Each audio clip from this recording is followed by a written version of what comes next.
संपूर्ण भारतवर्ष ही नहीं अपितु पूरे विश्व भर में रह रहे तमाम सनातन प्रेमियों को हरिद्वार ऋषिकेश से हर गंगे हर हर गंगे। यहाँ पर आज मलमास पुरुषोत्तम मास को लेकर हम लोग चर्चा करेंगे, इस संदर्भ में बात करेंगे, क्योंकि मलमास को लेकर के जहां तमाम प्रकार से सोशल मीडिया के माध्यम से आपको कुछ अच्छी जानकारी भी प्राप्त होती हैं, वहीं कई सारे संशय भी प्राप्त होते हैं। अधिक मास, मलमास, पुरुषोत्तम मास, ये नाम, इनका महत्व क्यों अलग अलग इस रूप में इसको जाना जाता है, कौन से कार्य कर सकते हैं, कौन से नहीं कर सकते हैं, कौन से वो कार्य जहाँ फुल स्टॉप लग जाएगा, कौन से वो कार्य जो करने से आपको अनंत गुना फल प्राप्त होगा।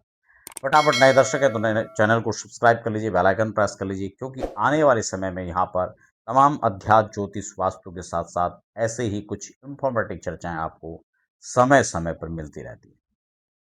दर्शकों, यहाँ पर एक खास बात मैं आपको बता दूं, यह नाम जो मलमास, पुरुषोत्तम मास या अधिक मास है, ये तीन नाम अलग अलग नामों से जो हम प्रयोग कर रहे हैं शब्दों को, तो यह शब्द क्यों पढ़े, इनकी अपने आप में स्वयं में मीनिंग है। ये अपने आप ही अपने होने का और अपने अस्तित्व का आपको ज्ञात करा रहे हैं।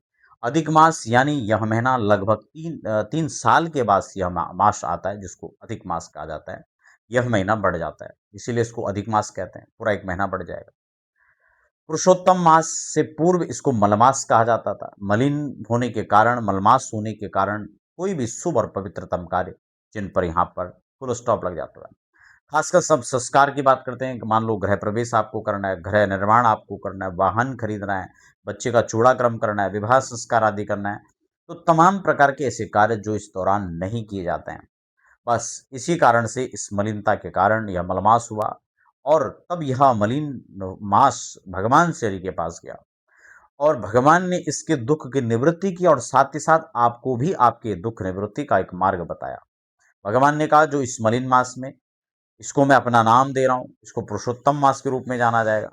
भगवान श्री हरि के नाम से जाने जाने वाला यह मास, भगवान ने कहा इस मास में एक क्षमता होगी कि आप किसी भी प्रयोजन के लिए आप भगवान की साधना करते हैं, आप अनुष्ठान करते हैं, पूजा पाठ करते हैं, कोई दान करते हैं, यजन करने, पुण्य कार्य करते हैं, यज्ञ करते हैं, तो उसका अनंत गुना फल आपको बताया गया है। इसलिए देव कार्य हो या पितृ कार्य हो, आप उसको निश्चित रूप से कर सकते हैं, उसमें कोई मनाही नहीं है।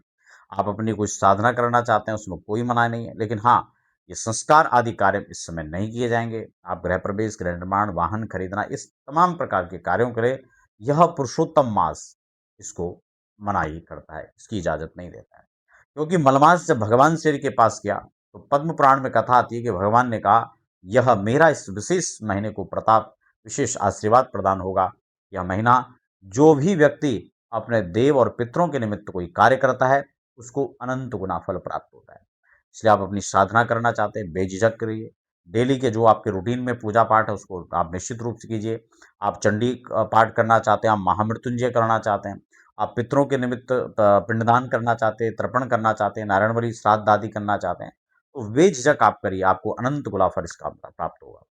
किसी भी प्रयोजन से किया हुआ यह सत्र, भगवान की कथा सुनने के लिए, भागवत श्रवण के लिए यह मास और भी अधिक उत्तम माना गया है। आप भागवत जी का मूल पारायण करा सकते हैं अपने घर में, मंदिर में, किसी भी सार्वजनिक स्थान पर, उसका एक विशेष फल इस दौरान माना गया है। तो आशा करता हूँ आप सबको यह जानकारी अच्छी लगी होगी, आप इसका अनुपालन कीजिए। आपके लिए बहुत बहुत मंगल शुभकामनाएं। हर हर गंगे।